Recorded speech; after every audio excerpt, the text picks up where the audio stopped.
Rap Ràdio presenta Connexió Mèxic.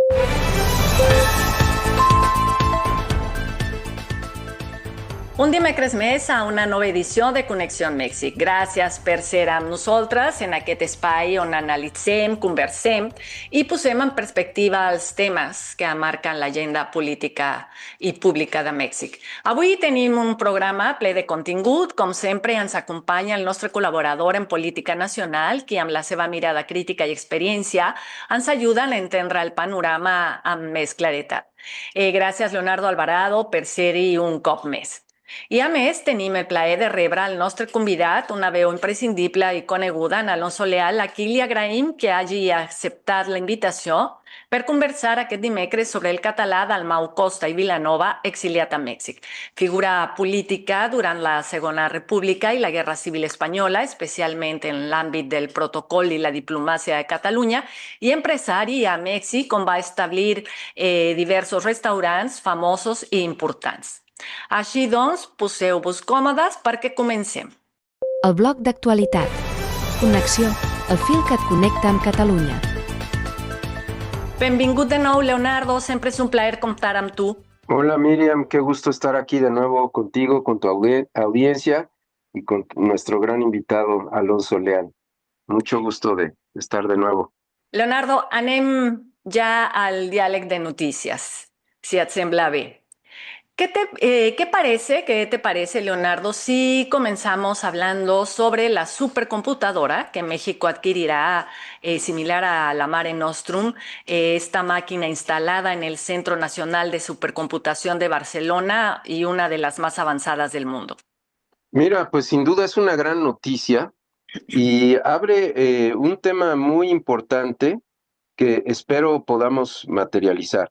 Es una computadora muy especial. Hay muy pocas en el mundo con esta capacidad y que realmente da la posibilidad o le abre la posibilidad a México de insertarse en la innovación y el desarrollo tecnológico propio del siglo XXI, por decirlo de alguna manera. Esta computadora fue instalada ya hace varios años, de hecho van en la versión número 5 de la computadora allá en Barcelona.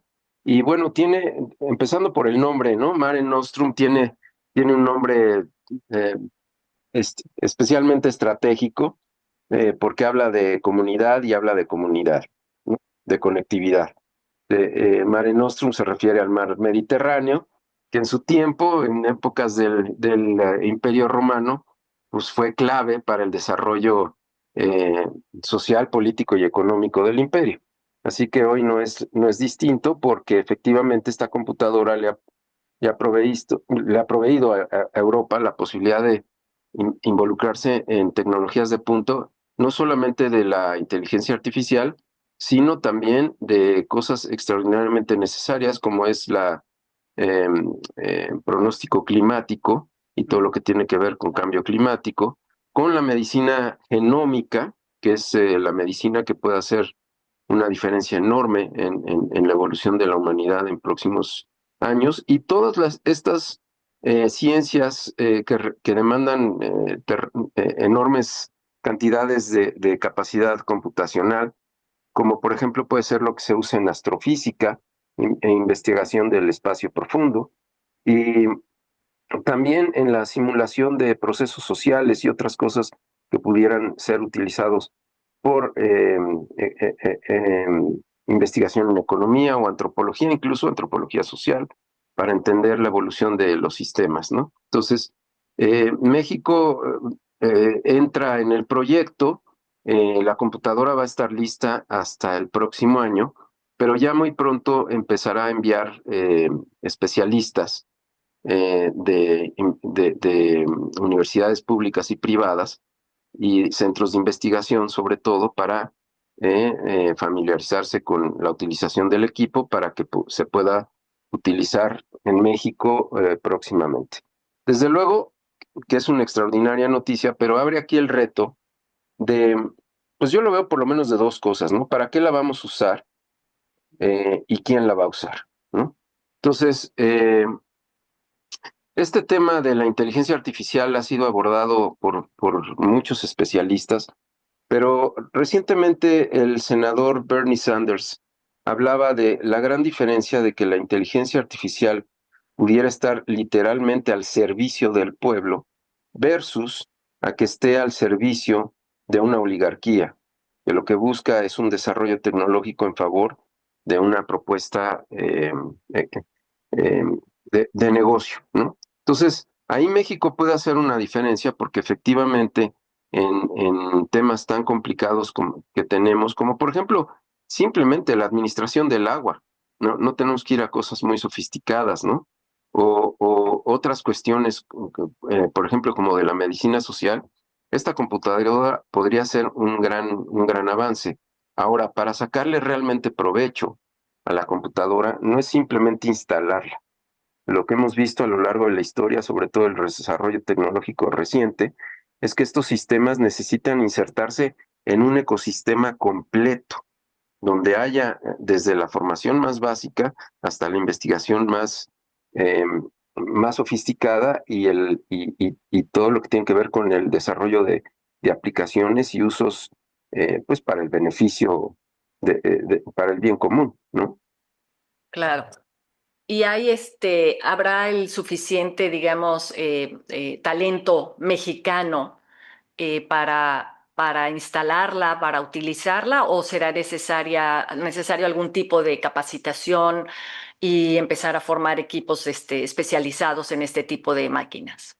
No, sin duda, yo creo que el inicio de esta gente que va de avanzada a Barcelona y que va a estar trabajando ahí durante varios meses, desde luego, pues tiene que aprender a usar la computadora. Pero en términos de talento, no le veo ningún problema. En México hay grandes investigadores, grandes ingenieros, y lo único que necesitamos, igual que lo va a necesitar la computadora, es que se den las condiciones necesarias para que estos grupos de trabajo y equipos de trabajo puedan florecer en los diferentes ámbitos. Porque digo, no nos vamos a meter a mayor detalle, pero evidentemente aquí el desarrollo se tiene que dar en diferentes niveles, ¿no? Como Claro. decía yo antes, desde las cuestiones más básicas y elementales hasta las más sofisticadas para verdaderamente poderle sacar el jugo que merece un equipo tan singular como este.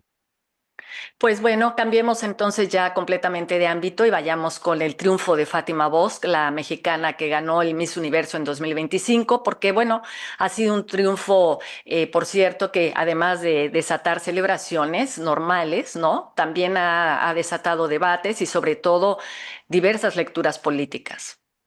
Sí, claro, finalmente es un concurso que pues ha venido a la baja, sobre todo porque pues no necesariamente está sintonizado con el ritmo de de los últimos tiempos. Eh, las activistas feministas lo han criticado muchísimo por la estructura que tiene y por los valores que maneja. Y, pero sin embargo, este año creo que fue un año muy peculiar porque le dan el triunfo a la mexicana justamente cuando ella reta al sistema de alguna manera, ¿no? Esta reunión que tuvo, bueno, que tienen todas las aspirantes, donde les explican cómo va a ser la mecánica del concurso, hubo un problema ahí con los directores, ella se levantó y lo retó, y sus compañeras la siguieron, ¿no? Y bueno, eso se usó un poco como diciendo, ven que el concurso sí tiene por principio exaltar valores fundamentales para las mujeres, etcétera. Ha habido mucha crítica ahí y también ha habido mucha crítica de que uno de los directores más importantes del Congreso, perdón, del concurso, es mexicano y que tiene fuertes vínculos, por ejemplo, con Pemex y que uno de los importantes funcionarios de Pemex, pues es muy amigo es el papá de esta chica que ganó. Entonces, pues se ha prestado a malas interpretaciones, pero también lo que es cierto es que esta chica se le ocurrió, mucho antes de ir al concurso, hablar bien de la presidenta Sheinbaum, ¿no? Y de lo que estaba haciendo y cómo se sentía ella como mujer teniendo a una mujer presidente. Entonces, evidentemente, quien está en contra del gobierno de Sheinbaum, pues va a utilizar cualquier pretexto para denostar el triunfo de esta chica, que finalmente pues, se trata de un concurso de apreciación, lo cual gane quien gane, pues terminarás diciendo que es algo absolutamente subjetivo, ¿no? Y que sí proyecta estándares de belleza que para fines prácticos podrían resonar más bien en un modelo muy patriarcal, ¿no? Así que seguramente el movimiento feminista no estará feliz con esto, pero bueno, es una manera de retar al sistema y también de hacer a México presente en el plano internacional y darle una visión un poquito distinta, porque a últimas fechas, pues lo único que se ha oído de México son cuestiones muy negativas, ¿no? Claro. Pues vamos a hablar ahora, si te parece, sobre las tensiones que vive el partido en el poder, Morena, ¿no? Que al parecer está pasando por serios desafíos para tratar de conservar y de mantenerse en el poder. Sí, creo que esto de que estábamos hablando ahora de la publicidad negativa tiene mucho que ver con el partido que está en el poder, porque ha sido de alguna manera, podríamos decir, hasta justamente atacado en temas centrales, ¿no? Como es el combate a la corrupción, por ejemplo. Ha habido una serie de señalamientos dentro de icónicos personajes del partido que no se han llevado a sus últimas consecuencias, ¿no? Y que podrían en un momento dado incluso llegar a tipificarse como un delito, pero pues no hay muchas investigaciones, no hay mucho avance en los casos, y estos personajes siguen ejerciendo sus cargos dentro del partido y algunos de ellos incluso dentro del Congreso de México. Así que eso hace que el partido tenga que replantearse cómo va a hacer su proselitismo hacia adelante. Morena tiene retos grandes también a nivel municipal, ¿no? Si revisamos las estadísticas, vemos que la mayoría de los municipios no están gobernados por Morena. Y los municipios son la piedra angular de la construcción del sistema eh, federal, ¿no? De la República Mexicana. Y aunque tiene varios gobernadores, también estos gobernadores, pues no están haciendo el trabajo que la gente esperaba, ¿no? Y eso, aunque la presidenta Sheinbaum sigue teniendo altos niveles de aprobación, eventualmente les va a tener que pasar la factura. Hay que recordar que en el 27, en 2027, vienen elecciones intermedias y que será una oportunidad para que la gente se manifieste ahí. E incluso la oposición está pretendiendo que en esas boletas, que son como 9 gobernaturas las que van a estar en juego, más cargos locales y de los congresos, que en esas boletas aparezca la revocación de mandato de la presidenta Sheinbaum. Así que hay mucha presión, ¿no? Tanto de la oposición como también a nivel social por enderezar el rumbo en el sentido de que pareciera que Morena pues se ha dormido en sus laureles. Morena tiene hoy una oportunidad única, probablemente en la historia, de llevar la transformación verdaderamente al siguiente nivel, porque tiene una amplia representación en el Congreso, tiene una amplia representación en los estados, y ahora tiene un poder judicial que no es necesariamente afín a ellos, pero que sí pretende manejarse con mayor neutralidad. El Poder Judicial fue un fuerte opositor a las reformas del presidente López Obrador en la administración pasada. Le rechazó cuantas propuestas pudo para limitarlo en el proceso de la transformación. Y Morena hoy lo podría hacer, pero para eso necesitan eliminar una serie de vicios y de taras que los está posicionando como un partido, pues de alguna manera parecido a lo que ya teníamos antes, a pesar de que ellos dicen ser que no son iguales, pero si no son iguales tendrían que comportarse de manera distinta. Y sí veo una diferencia muy grande entre el gobierno de la presidenta Sheinbaum y la actitud en general en Morena. De hecho, la presidenta ha tenido que salir a defender la causa varias veces, cuando en realidad eso le tendría que tocar al partido, ¿no? Aunque ella evidentemente es un personaje político fundamental, pero hay muchos temas en los que el partido de Morena tendría que salir, poner la cara y establecer el rumbo hacia adelante, no solo del gobierno, sino también de su militancia, ¿no? Así es, y vayamos ahora con la marcha del pasado 15 de noviembre, organizada por la llamada Generación Z, ¿no? Esta marcha atribuida por el gobierno a un financiamiento por ellos llamado oscuro. Sí, bueno, este es otro, este caso está muy ligado con lo que acabamos de hablar, ¿no? Esta marcha, se le criticó mucho a la presidenta Sheinbaum de que la descalificó y que dijo que no era una marcha genuina. Yo creo que hay que plantear el contexto de la manera más objetiva posible. Aquí lo que se ha visto es que es una marcha que no representa a la generación Z. Eso es un hecho, ¿no? Ni siquiera en sus demandas, ni en su participación, y que sí fue echada a andar con una maquinaria financiada desde el Partido Acción Nacional, ¿no? Entonces, en ese sentido, la convocatoria no fue honesta. Tampoco fue honesto el hecho de citar a grupos de choque que pretendían además identificar con el famoso bloque negro, que es un bloque de disruptores que han estado presentes en la Ciudad de México desde mucho tiempo, pero que, por ejemplo, esta vez también estuvieron presentes en la ciudad de Guadalajara e hicieron cualquier cantidad de destrozos, ¿no? Entonces, estos grupos de choque fueron explícitamente contratados. Ahí sí, la presidenta de Morena salió a evidenciar los contratos y una serie de cosas de este joven que había promovido en la marcha.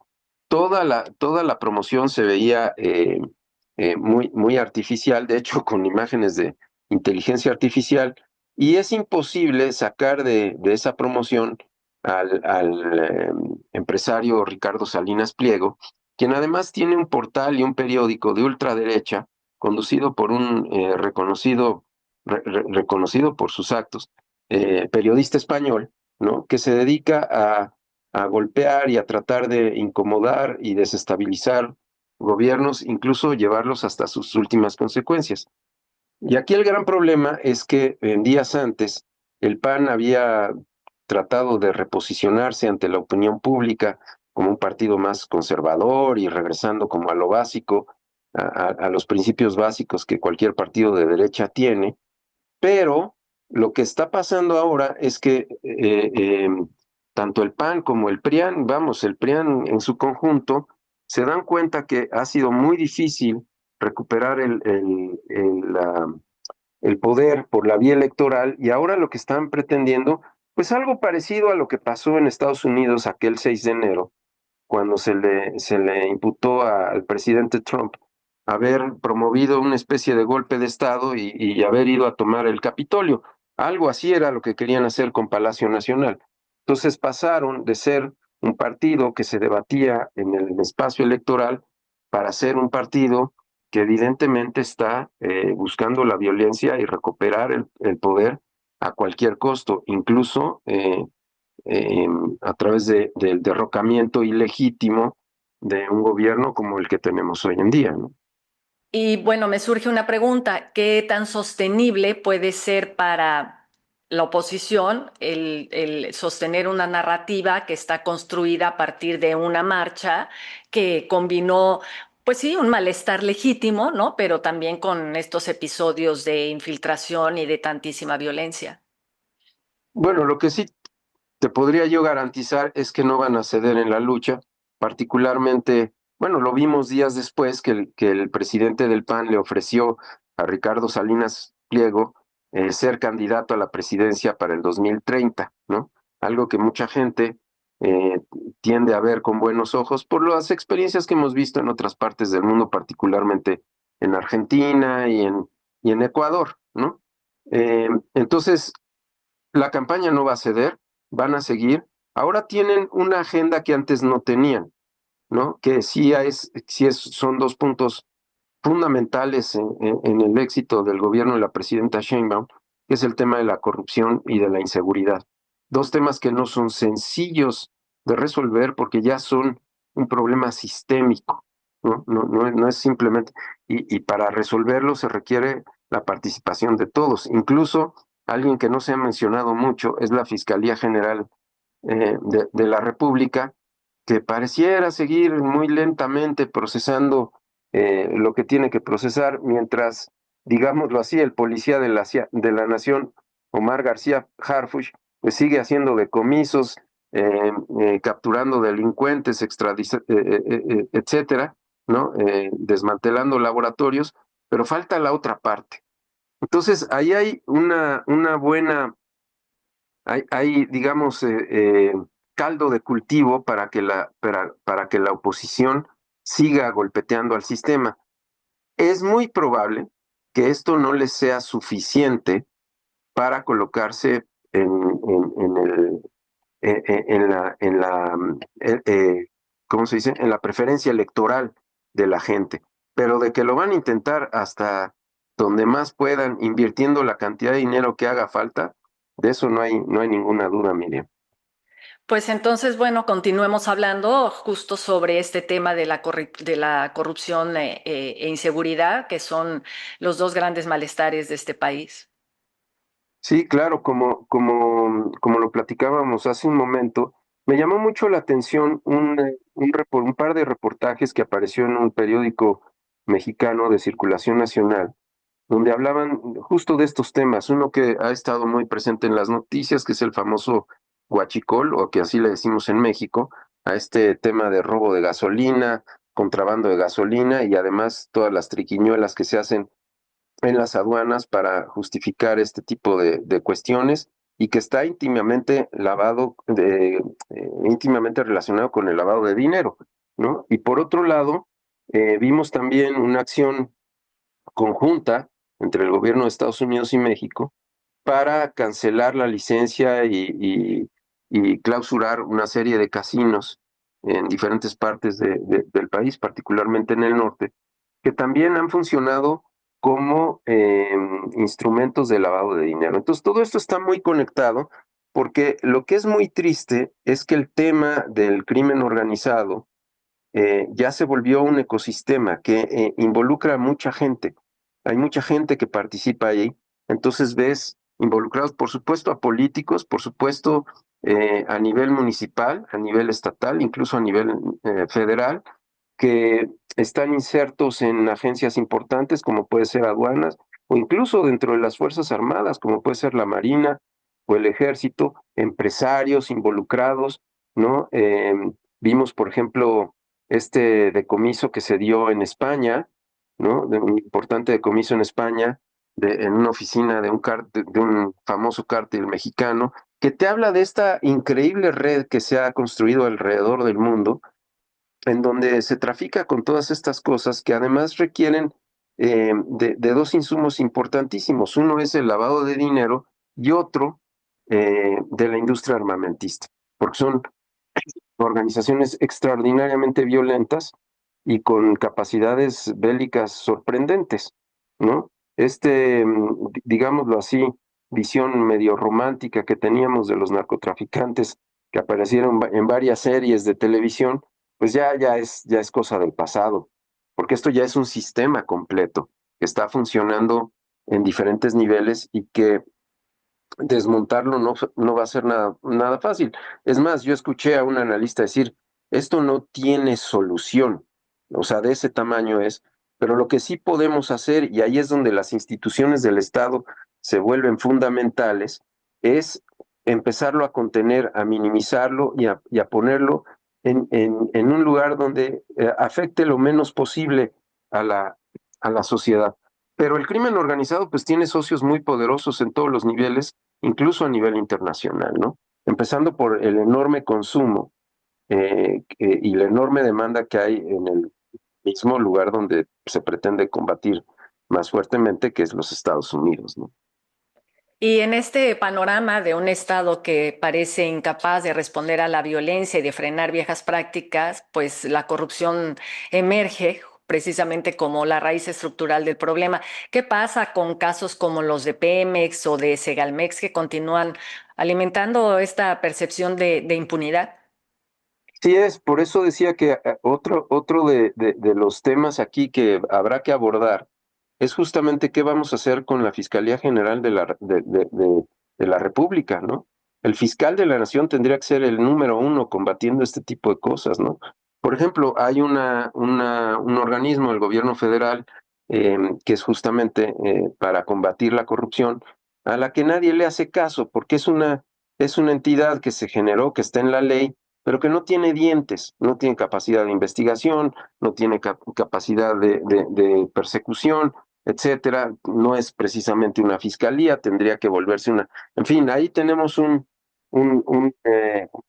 serie de elementos desconectados que no nos van a ayudar mucho en el combate a la corrupción. Y sin duda, aunque el presidente López Obrador había señalado eso como uno de sus principios, pues no pudo avanzar mucho porque necesita el andamiaje legal para poder combatir esto de manera sistémica, ¿no?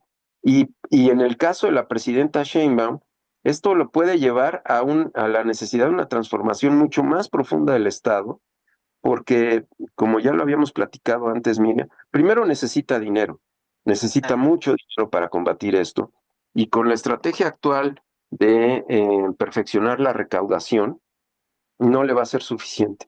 Es muy probable que muy pronto tenga que entrarle a una reforma fiscal que no va a estar fácil, porque hay muchísimos intereses ahí que no le van a abrir la puerta para que haga la reforma fiscal. Y la otra, la reforma del Estado. ¿Y por qué la reforma del Estado? Porque como habíamos platicado antes, está demasiado disperso el Estado en México y eso abre la oportunidad para que el crimen organizado pueda mantenerse, pueda establecerse como un gobierno paralelo y como una economía paralela, ¿no? Hay 2.900 municipios en la República Mexicana.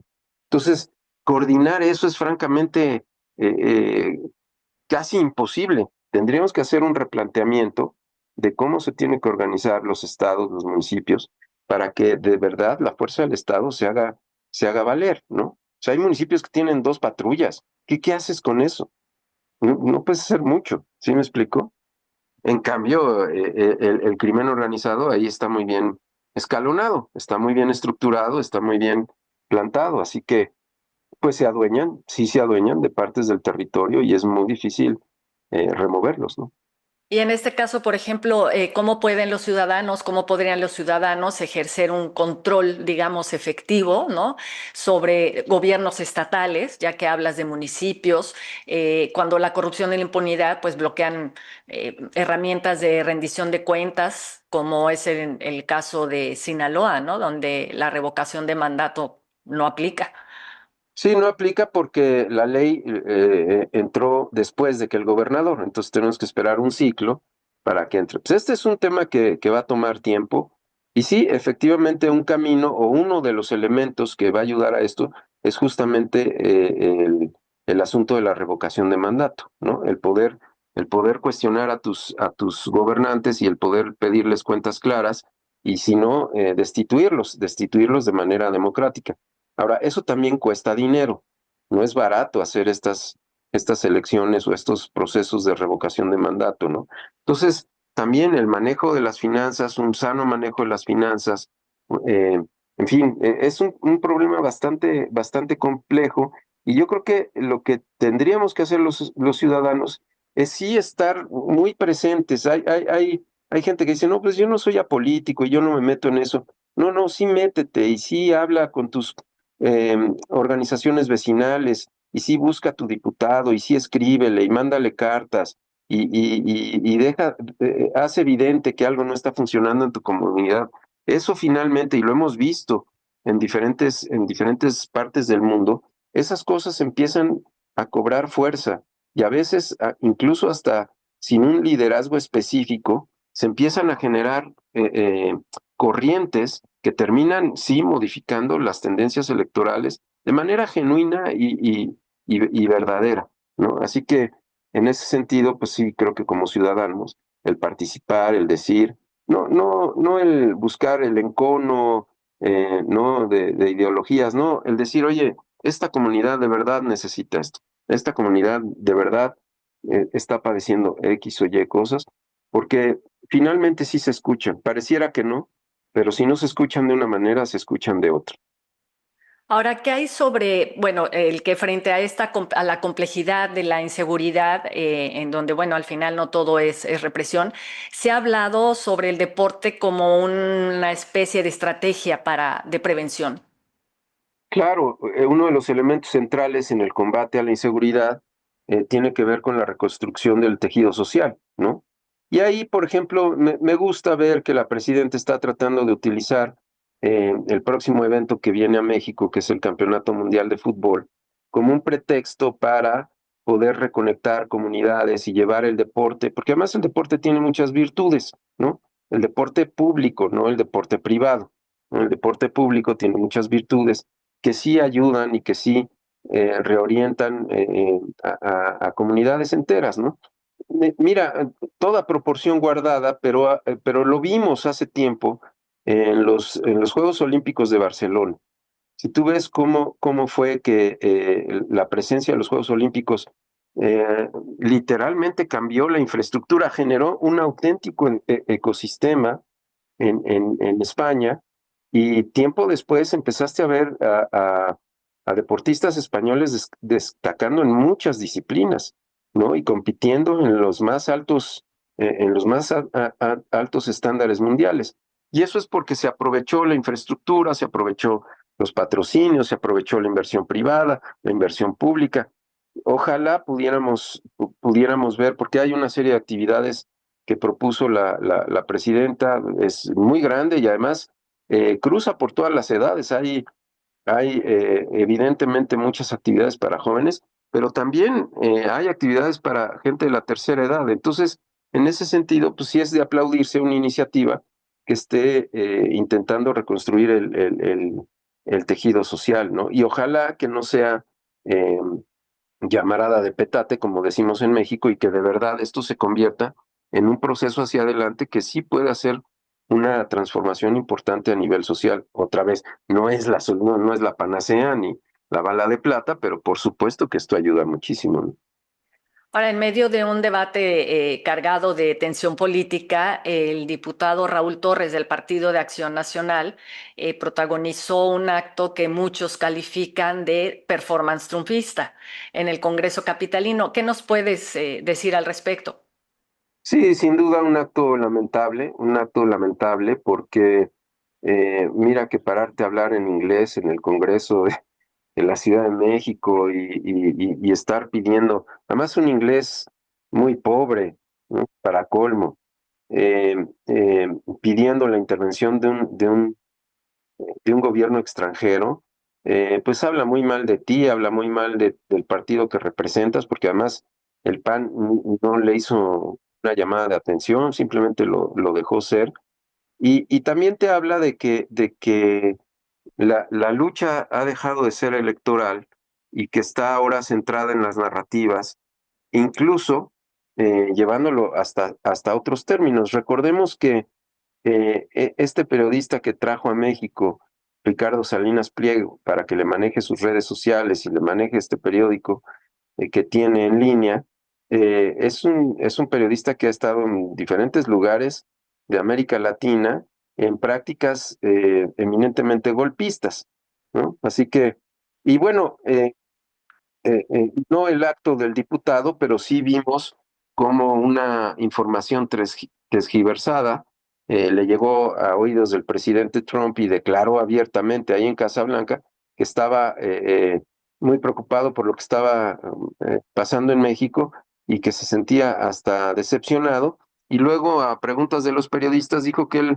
estaría muy contento de poder intervenir militarmente en México y así abatir a los cárteles eh, de la droga en México. Que ya sabemos que eso no va a funcionar, que no va a servir y que al contrario va a ser absolutamente contraproducente.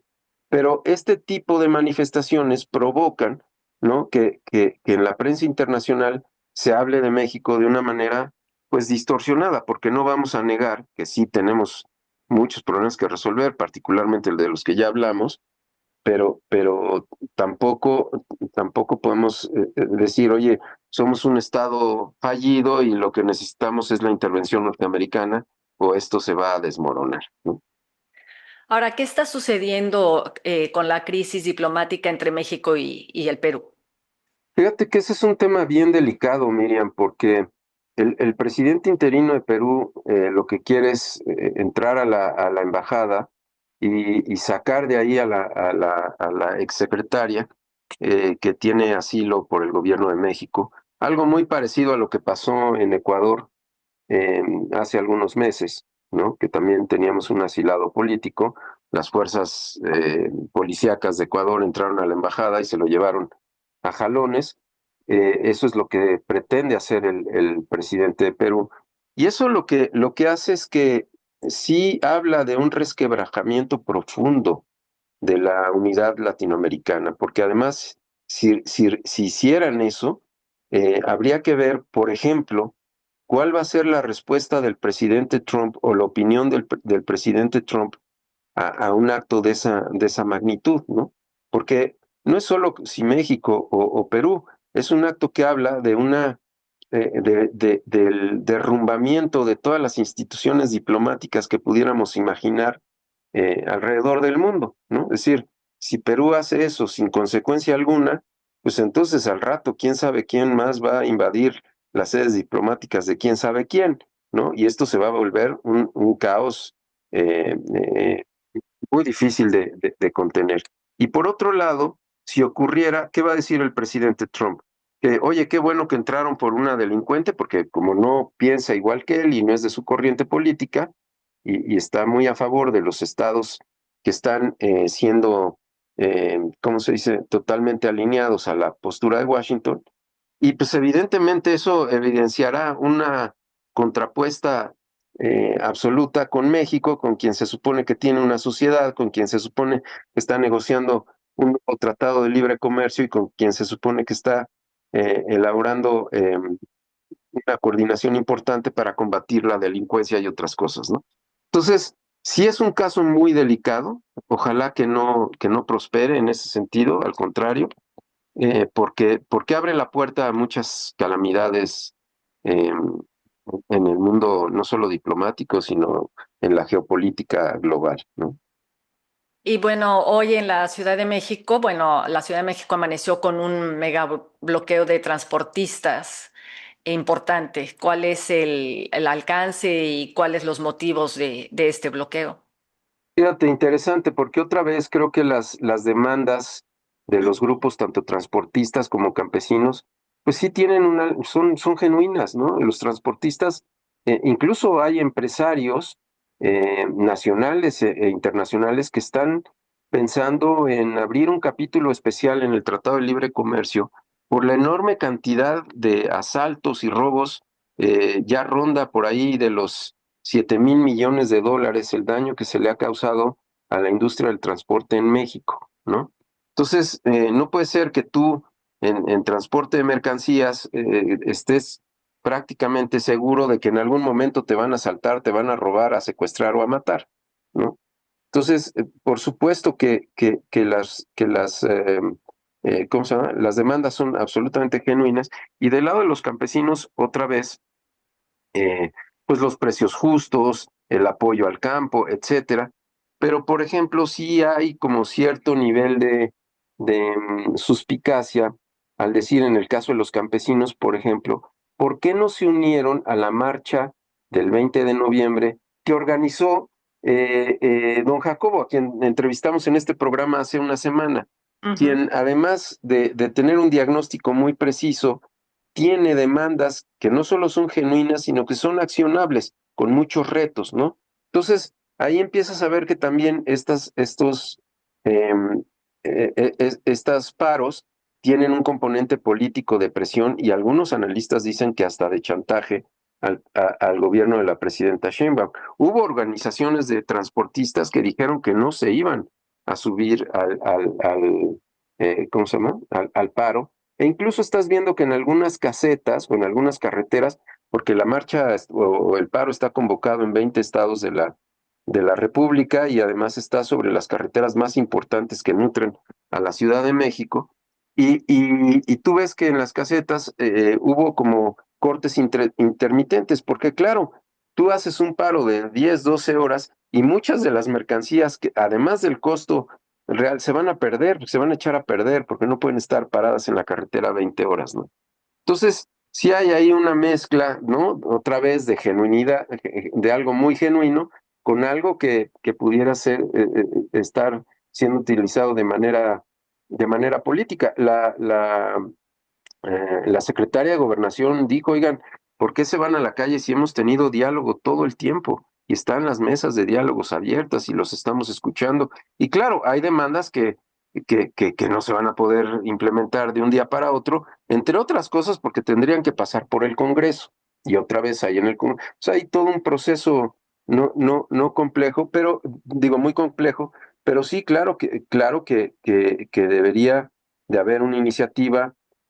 Quizá al gobierno de la presidenta Sheinbaum le ha faltado un manejo más estratégico de, de la comunicación social. Ahí es donde sentimos que a veces la presidenta está muy sola y que el propio partido Morena, que surgió de las causas sociales, no está acompañando estos procesos y no está ayudando a perfeccionar políticas públicas que nos puedan llevar pues a una gestión más armónica, ¿no? Del gobierno y nos permita aislarnos de influencias extranjeras que, por supuesto, no tienen necesariamente los objetivos más legítimos, ¿no? De los que pudiéramos hablar. Doncs fins aquí la agenda política mexicana. Leonardo, moltíssimes gràcies per la teva ajuda i col·laboració, per la informació tan extensa i detallada, però sobretot pels valuosos comentaris i l'anàlisi de l'agenda política d'aquesta setmana. Moltes gràcies, Leonardo. Encantado, como siempre, Miguel.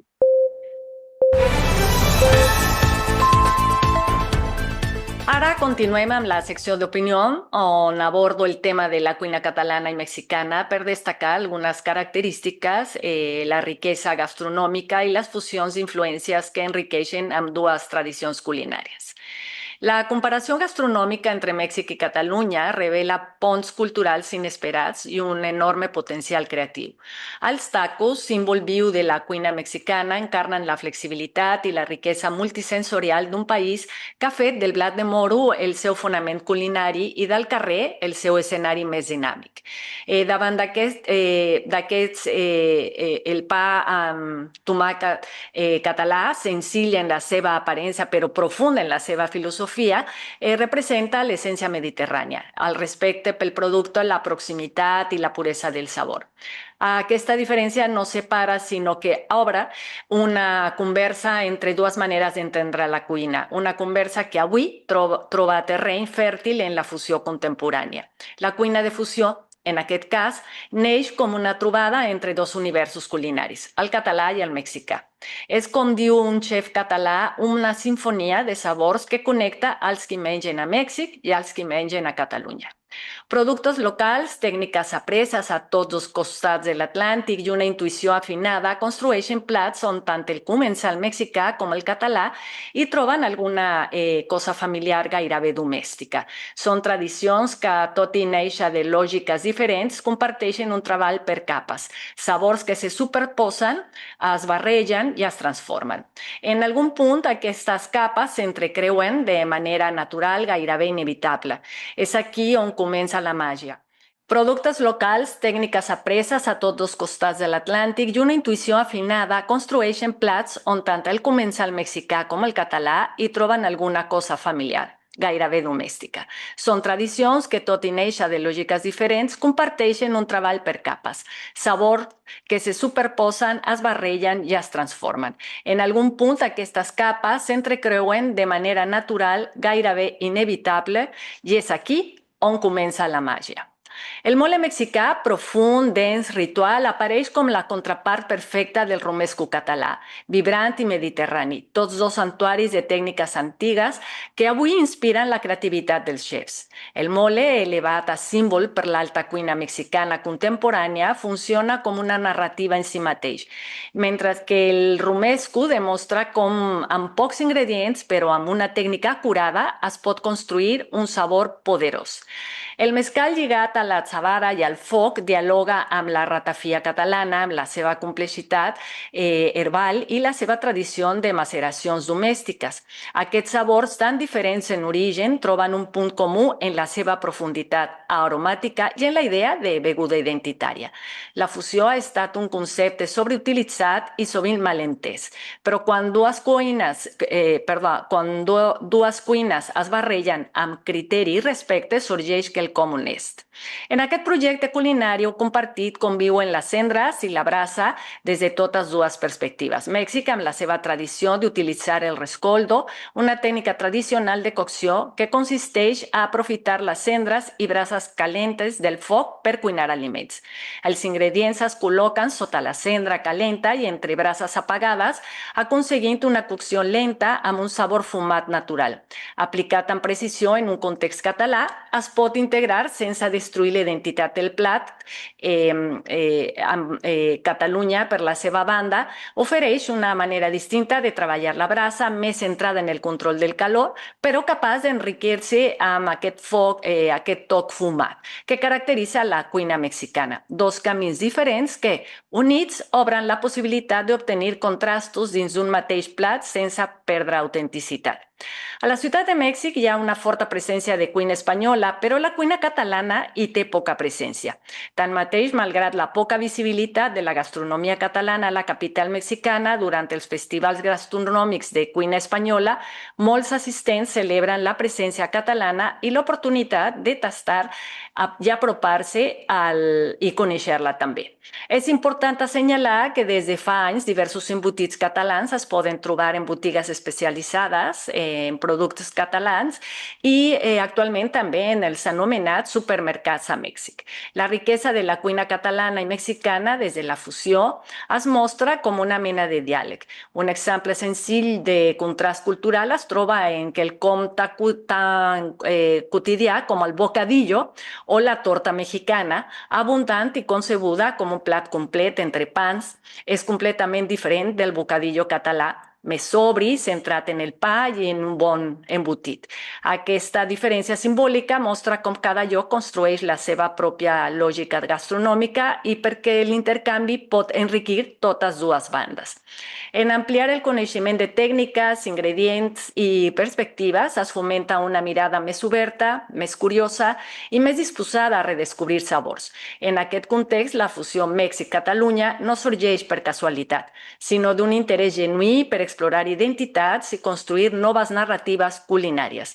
És en un territori on la intensitat mexicana s'harmonitza amb l'elegància mediterrània, on, per exemple, el mole i el romesco, el mezcal i la ratafia, el taco i el pa, amb tomàquet, dialoguen sense jerarquies. El resultat no és només un conjunt de plats innovadors, sinó una invitació a entendre que la cuina és un pont viu entre cultures i una manera d'explicar històries.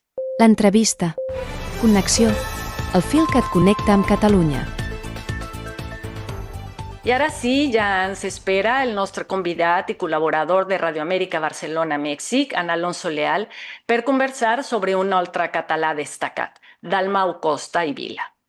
Alonso, gràcies per ser-hi una vegada més i per portar novament el nom d'un català que va destacar en la vida política de Catalunya i posteriorment a Mèxic en un altre àmbit.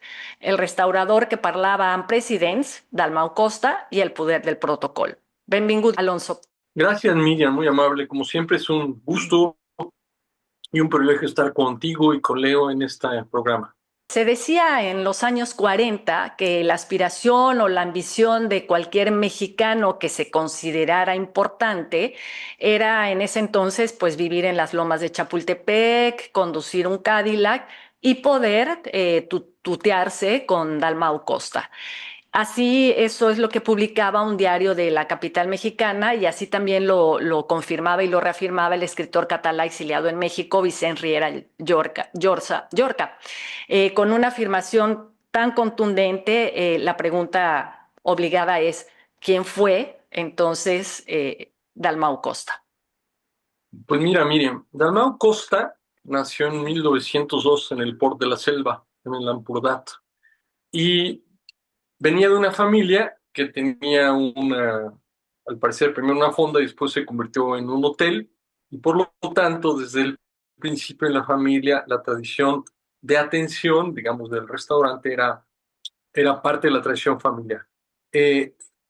Dalmau, por lo visto, era un muchacho muy estudioso, y entonces, como la madre era religiosa, lo mandó a los 12 años al seminario de Girona. Tenía un hermano menor, que era el Antoni, el Tonet, que desde el principio se quedó en el ramo familiar y después trabajó incluso en las cocinas barcelonesas como en el Hotel Ritz.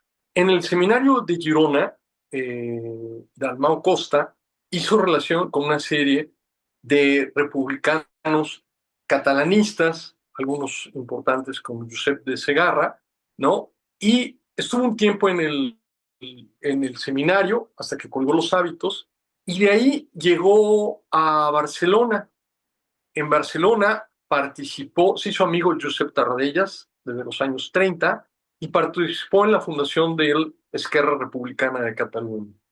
Eh, Siguiendo eh, este camino, incluso fue a dar a Bruselas detrás de Maciá, es decir, seguramente en la dictadura de Primo de Rivera, que si se exilió Maciá, él fue a dar a Bruselas y formó parte de este grupo político.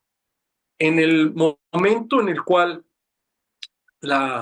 digamos, aparece la República y por lo tanto se acaba la monarquía, en ese momento, ¿cómo se llama? Él va a regresar a Barcelona y de la mano de Tarradellas se vuelve un funcionario político importante. En las elecciones del 14 de abril, ¿no?, que llega Maciá como presidente de la Generalitat, Tarradellas recibe el encargo del presidente Maciá de buscar un recinto para alojar al nuevo Parlamento de Cataluña. Y una vez que encuentra este recinto, Tarradellas le ofrece a Dalmau Costa el puesto de cap de mayordomía y cap de protocol del Parlamento de Cataluña. Fue en el recién formado Parlamento de Cataluña el primer jefe de protocolo que existió. Entonces, él, digamos, pasó de cap de mayordomía del Parlamento a cap de protocolo del propio presidente, y en su momento se vuelve jefe del protocolo del presidente Companys. Cuando se pierde la guerra, cuando la guerra se acaba en el 36, como hemos repetido muchas veces, Dalmau atraviesa la frontera, va a dar a Francia, ¿no? Y al final de cuentas llega a México en septiembre de 1939. Y ahí ya estaba aquí el hermano, el Tonet, ¿no? Y que tenía esta experiencia culinaria y de atención de restaurantes, y entonces fundan un primer restaurante. El hermano ya tenía un restaurante, el hermano ya tenía un restaurante aquí en México que se llamaba Europa, que estaba en el centro del Distrito Federal, y la esposa, Cao Costa y su esposa Emma Alonso empiezan a trabajar en el restaurante del hermano, incluso sirviendo mesas. En menos de 6 meses, los dos hermanos arrendan un restaurante que se llamaba Papillón, que estaba en la calle Madero, enfrente de Turbide y junto al Hotel Ritz. Para los que conocen la Ciudad de México, este es el centro, el corazón de la Ciudad de México, y empieza a trabajar ahí. Para facilitarse la vida, rápidamente Dalmau se nacionalizó mexicano, y después de 3 años que el negocio funcionaba bien, junto con el hermano establece un nuevo restaurante que se llama El Papillón y lo ponen en La Condesa. Pero hay diferencias entre los hermanos y entonces se separan, y curiosamente el restaurante de Tonet no tuvo mucho éxito, y en 44 Dalmau Costa funda el gran restaurante, y ahorita vamos a hablar por qué el gran restaurante, que se llamó El Ambassadeurs, ¿no? Dalmau Costa tuvo un éxito extraordinario, no solo en este restaurante, sino en otros restaurantes. En su biografía, en una biografía que hizo Luis Burillo, ¿no?, dice que Dalmau Costa va a ser el emprendedor catalán por excelencia a México del siglo XX. El emprendedor catalán por excelencia en México del siglo XX. Entonces, Dalmau Costa es un... ellos dicen un restaurador, nosotros decimos un restaurantero, es un gran restaurantero, es un hombre extremadamente exitoso, funda no solo uno, sino 3 restaurantes, y tiene un éxito sensacional. Y entonces se señala incluso en las biografías que aparecen esta de Luis Murillo el hecho de que hay un antes y un después de la industria restaurativa en México con la llegada de Costa, y además él hace una serie de cosas importantes, funda una asociación de restauranteros, se asocia, ¿cómo se llama? Se asocia a la cocina francesa, forma parte de asociaciones francesas, es decir, es una gente muy destacada y muy exitosa. Y de ahí viene esto que tú acabas de leer, ¿no? Parte de esta aspiración en los años... El Ambassadeur se funda en 1944, ¿no? Parte de esta aspiración en los años 40 y 50 de decir, vivir en las Lomas, que era la colonia de moda que estaba apareciendo, manejar un Cadillac, que era el coche más caro, y poderse tutear con el dueño del restaurante más importante del Ambassadeur. El Ambassadeur, por cierto, tiene un nombre francés porque la cocina, el menú era básicamente francés. Dalmau Costa se da el lujo de importar una serie de materiales desde Francia. Se dice que no solo quesos, vinos, faisanes, etcétera, y tener entonces ¿cómo se llama? Una cocina internacional. Entonces, Dalmau Costa fue, digamos, un emprendedor muy importante. El Ambassadeur existe desde 1944, más o menos, hasta 1974, que fallece Dalmau. En el camino funda otros 2 restaurantes, uno que se llamó La Cava y otro que fue el famoso restaurante El Lago, que está a orillas del lago de Chapultepec, que La Cava se inaugura en 54 y el restaurante El Lago en 64. Entonces, Dalmau Costa es una gente, digamos, muy importante como emprendedor. Fundamental. Ahora, ¿cómo consigue Dalmau Costa, un exiliado de la Guerra Civil Española, transformarse de esta manera en México y convertirse precisamente en uno de los restauranteros, no solo más importantes, sino más influyentes de México, ¿no? O sea, ¿qué factores crees que explican este ascenso tan notable? Bueno, déjame decirte algo que no mencioné antes. Cuando vimos la posibilidad de hacer un programa sobre Dalmau Costa, yo no tenía muy claro quién era. Al momento de oír el nombre del Ambassadeur, en ese momento todo queda absolutamente claro. El Ambassadeur, en particular, y después La Cava y el restaurante El Lago, ¿no? Fueron extremadamente importantes desde 1944 hasta 1974 que muere Dalmau. Estamos hablando desde el sexenio de Manuel Ávila Camacho, luego Adolfo Ruiz Cortines, Adolfo López Mateos, Gustavo Díaz Ordaz e incluso Luis Echeverría. 5 presidentes más o menos pasaron por ahí. El Ambassadeur era un lugar excepcional para la sociabilidad del país en ese momento, la sociabilidad sobre todo de la Ciudad de México. Y por sociabilidad me refiero no solamente a los comensales comunes y corrientes, más o menos pudientes. El Ambassadeur era, sobre todo si se ve en la biografía de India, un lugar donde acudían estrellas de cine de todos tipos, no solamente estrellas de cine mexicanas, directores mexicanos, no solamente fotografías de Dalmau con Cantinflas, por ejemplo, no iba solamente Cantinflas o Dolores del Río o María Félix o el Indio Fernández, no. Iban además estrellas internacionales, también hay fotos de Dalmau Costa con 2 hermanos Marx, con Harpo y Groucho y la esposa de Harpo, ¿no? o con Tyrone Power y su esposa que era de origen mexicano. Es decir, era, digamos, no solo el lugar de moda, el lugar donde uno iba a ver y a ser visto, ¿no? Y a lucirse y a decir que se formaba parte del todo México, como quien dice ahí, sino además algo que es extraordinario y tiene que ver con tu pregunta, el hecho de que era un lugar donde la clase política y sobre todo, incluyendo la clase política, la clase periodística, ¿no?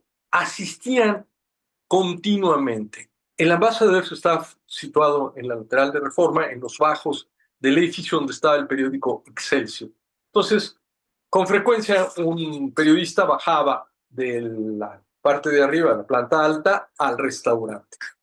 Lo que resulta extraordinario del Ambassador fue no solo este lugar donde florecía la sociedad mexicana, sino además que dio un espacio, yo diría, neutro, más que neutro, un espacio de urbanidad y de civilización, donde los políticos, y estoy hablando desde el presidente de la República a todos niveles, se sentían en un espacio cómodo y además de que les gustaba la comida, además de que disfrutaban la comida, era un espacio donde se sentían a sus anchas. No era el espacio oficial de la Cámara de Diputados o la Cámara de Senadores o las oficinas de los ministerios o incluso el Palacio Nacional, etcétera. Pero era un lugar donde podían convivir unos con otros, tenían una serie de relaciones y se sentían fundamentalmente cómodos. Entonces, digamos, la importancia de Dalmau Costa, que no se nota, que parece invisible casi, no es el hecho que haya sido un emprendedor tan importante, que haya sido tan exitoso, que haya hecho dinero, que haya, sí, se haya vuelto rico, sino es haber podido crear este espacio donde la sociedad mexicana en general y los políticos en particular se sentían muy cómodos. Ejemplo, una y otra vez aparecen estas fotos que dicen, pero hay un par de anécdotas interesantes. La primera es cuando viene en los años, en el sexenio de Adolfo López Mateos, John Fitzgerald Kennedy junto con Jacqueline Kennedy, el presidente de la República le ofrece un banquete en el Palacio Nacional y aparece la fotografía, el banquete lo contratan con Dalmau Costa y en la fotografía está John Fitzgerald Kennedy, López Mateos, las mujeres y atrás, vigilando todo, está Dalmau Costa. Es decir, Dalmau Costa no solamente era un restaurantero muy importante, sino un agente de confianza para que el presidente de nuestro país le encargara el banquete para recibir al presidente de Estados Unidos, al presidente más poderoso del hemisferio occidental. Digamos, esa era la confianza que le tenía para dar un banquete. Todo iba a salir en orden. Hay más fotos. Aparece, por ejemplo, Richard Nixon en el restaurante El Lago, no en el Ambassador. Pero también aparece hay otra anécdota, y es que cuando viene De Gaulle, también en los años de López Mateos, De Gaulle le ofrece un banquete al presidente mexicano López Mateos en la embajada francesa. ¿A quién contrata la embajada francesa? A Dalmau Costa para que dé cocina francesa y se encargue de este banquete. También hay una foto donde está atrás Dalmau supervisando y al final de cuentas lo que cuentan las historias es que cuando terminó el banquete, De Gaulle lo felicitó y le dijo: hizo lo que se esperaba de usted. Sirvió caliente y a tiempo. No le dijo más, pero con eso era suficiente. Entonces, lo que es muy curioso, lo que es sobresaliente, no es el hecho que Dalmau haya sido una gente tan exitosa en términos monetarios, sino que lo haya logrado con una habilidad que no es evidente. En el exilio conocemos gente que hizo mucho dinero, empresarios muy exitosos. Uno, por ejemplo, fue Eulalio Ferrer, que estuvo muchos años dedicado a la publicidad y que fue extremadamente exitoso, hizo mucho dinero. Pero realmente lo que resulta muy interesante en el caso de Dalmau es haber tenido esta habilidad para formar este espacio donde la clase política, y repito otra vez, los periodistas, los periodistas se sintieran como en su casa, realmente en confianza.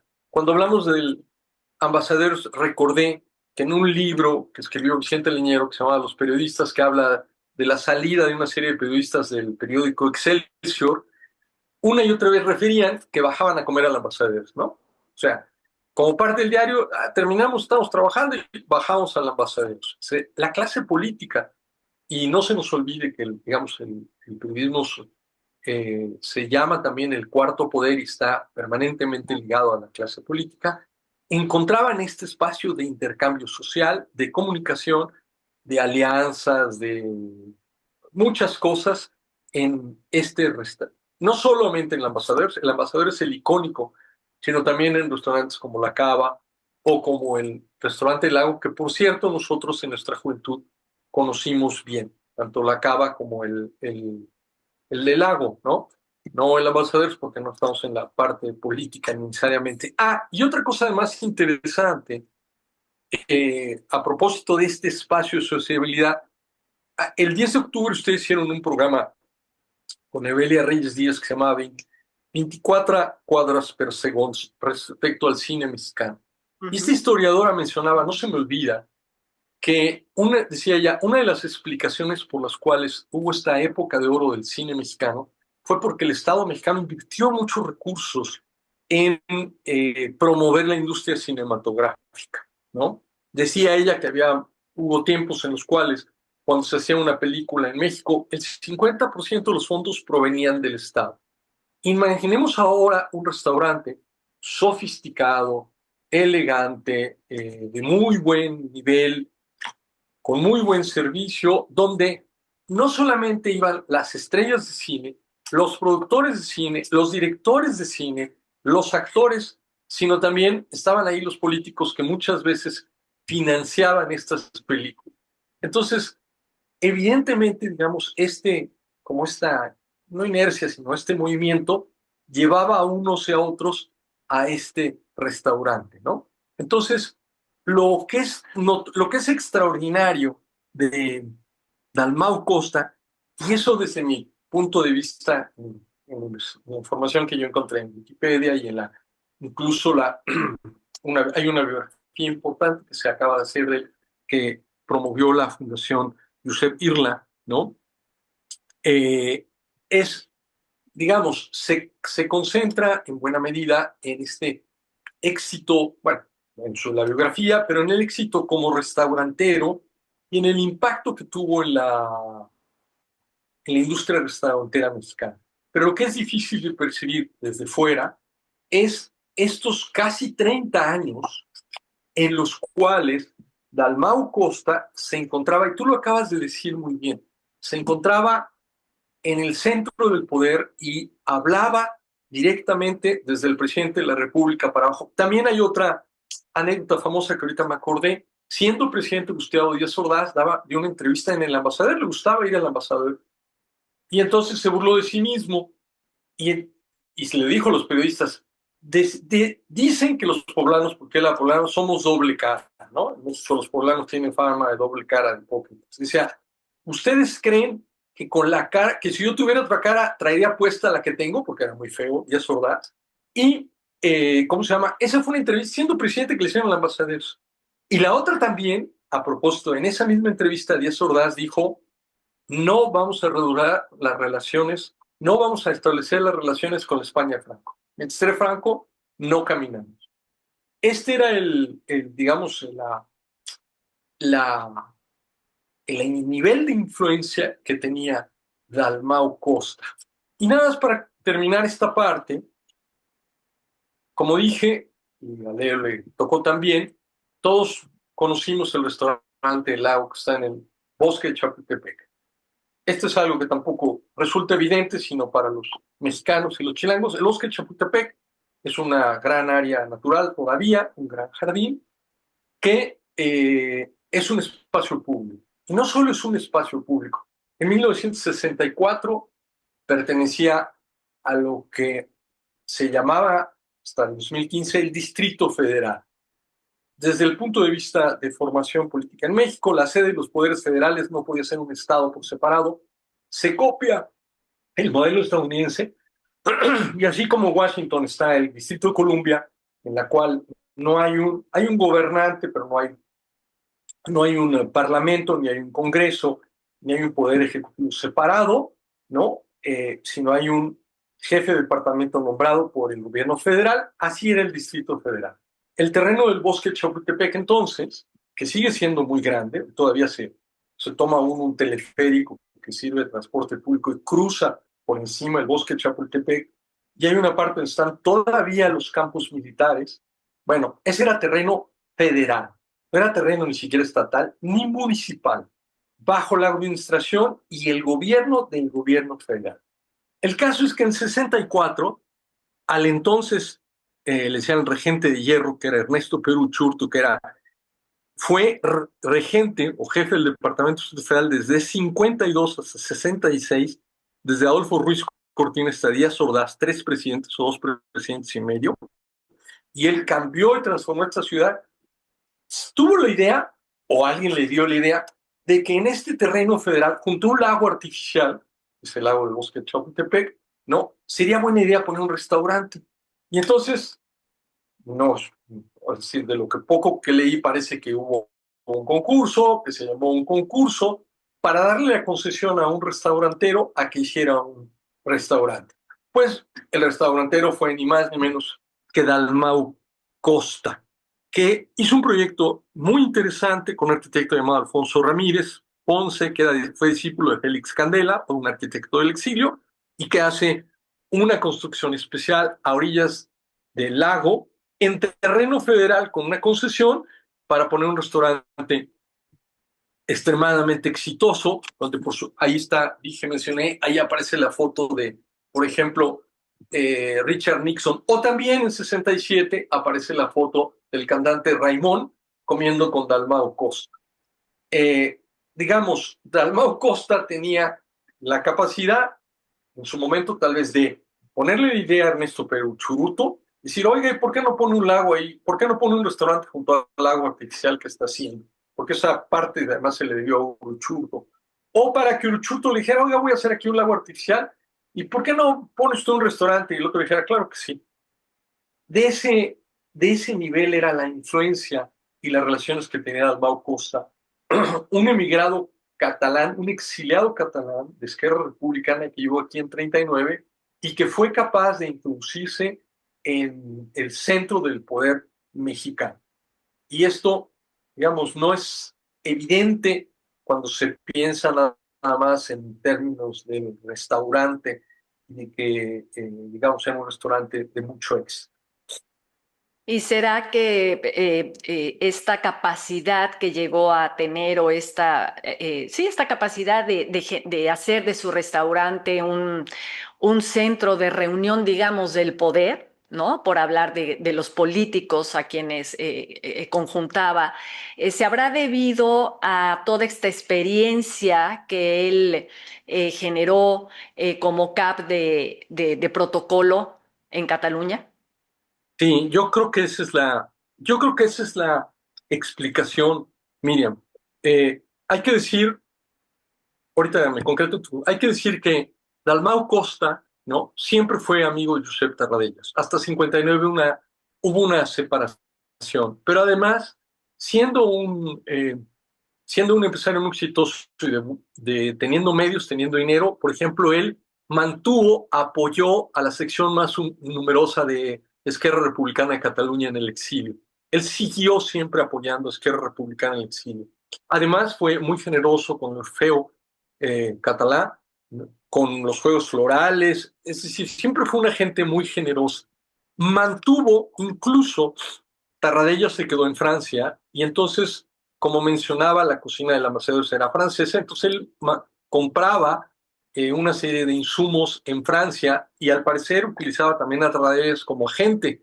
Incluso le compraba vinos de una propiedad que tenía Tarradellas. Es decir, él, digamos, repartía en buena medida su riqueza y seguía manteniendo estos contactos políticos y ¿cómo se llama?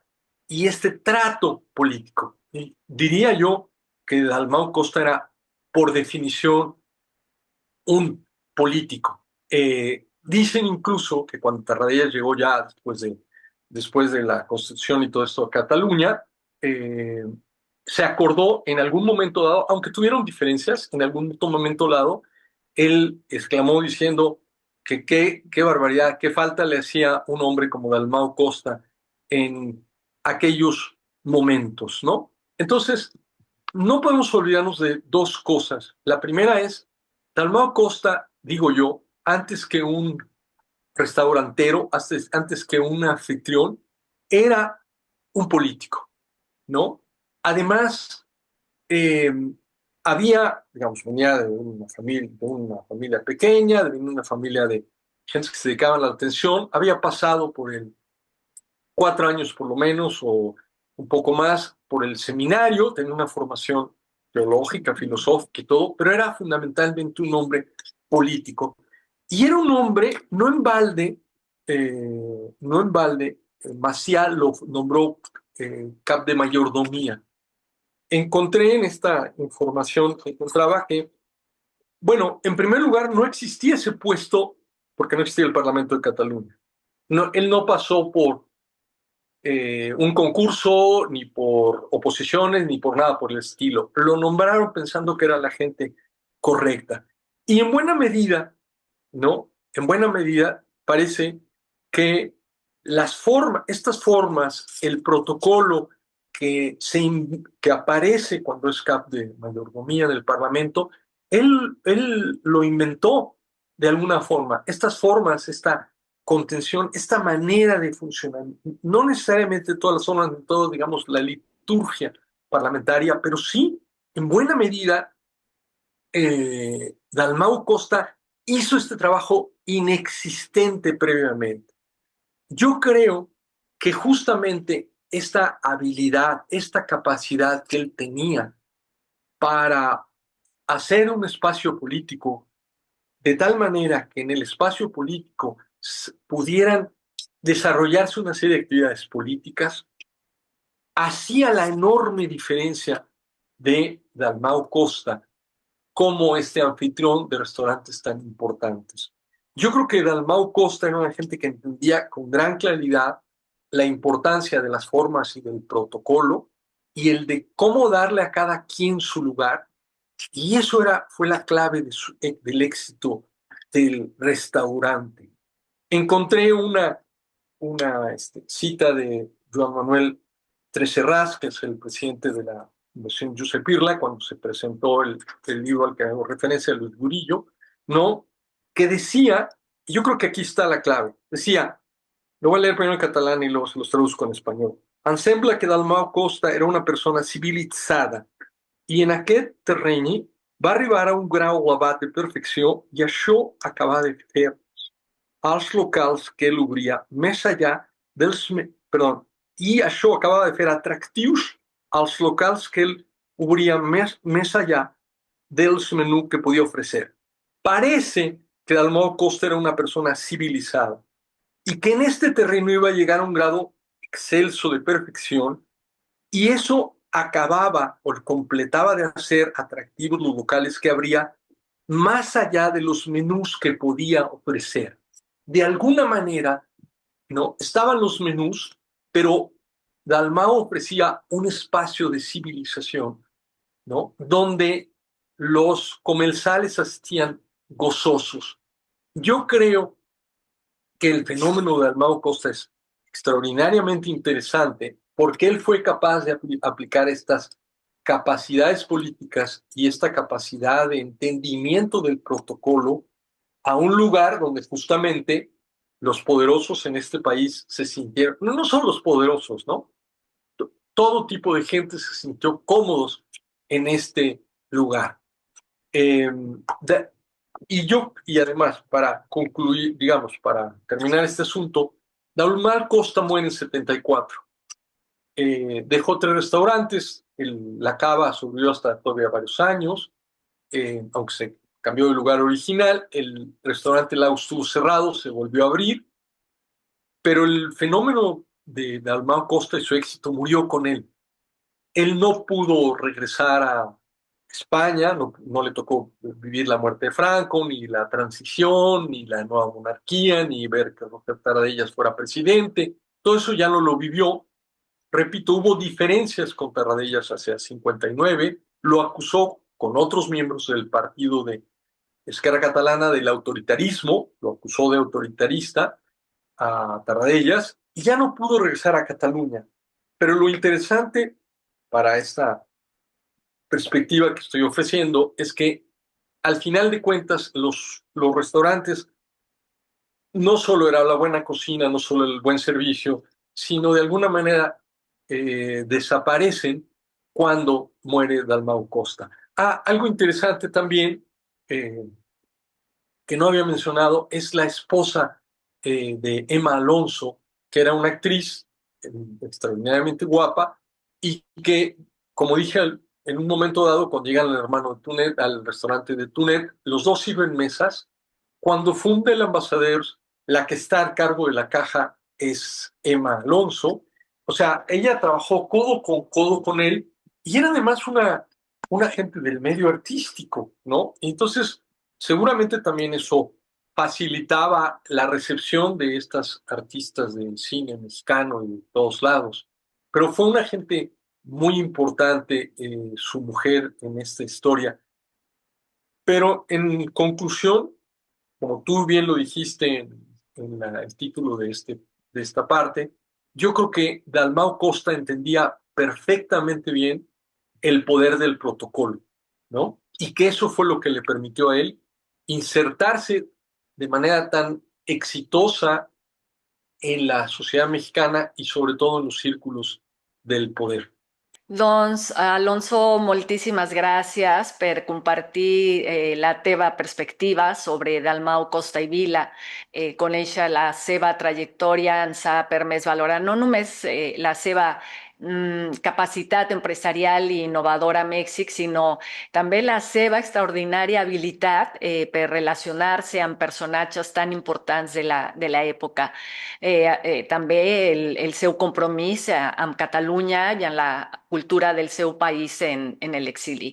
La seva vida és un exemple, crec, de com la determinació, l'espírit emprenedor i la fidelitat a les pròpies arrels poden conviure deixant un llegat tan professional com cultural.